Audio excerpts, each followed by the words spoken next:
আসসালামু আলাইকুম। আপনারা সবাই কেমন আছেন? আলহামদুলিল্লাহ আমরাও ভালো আছি। এই যে দেখুন আজকে আমি কি রান্না করেছি। এটা হচ্ছে গিয়ে সিমের বিচি দিয়ে রূপচাঁদা মাছ ভেজে রান্না করেছি। এটা হচ্ছে জলপাইয়ের ডাল, আর এইখানে কিছু চিংড়ি, আলু, মিষ্টি কুমড়া স্লাইস করে এগুলো আলাদা আলাদা করে ভাজি করে এক জায়গায় রেখেছি। এটা আমার ছেলেদের খুব পছন্দ। আর এটা হচ্ছে গিয়ে ছুরি শুটকি দিয়ে আলু দিয়ে একটু ঝোল ঝোল করে রান্না করছি।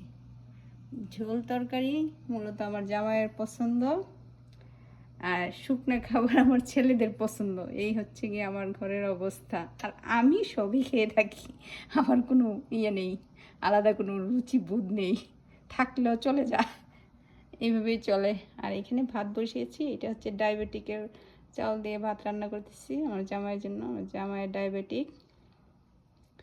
এই এই হচ্ছে গিয়ে আমাদের আজকের খাবার হবে।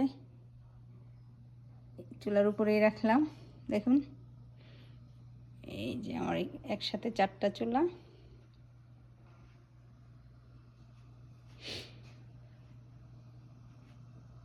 আলহামদুলিল্লাহ, আপনারা সবাই ভালো থাকুন, সুস্থ থাকুন, এই দোয়াই করছি। আল্লাহ হাফেজ।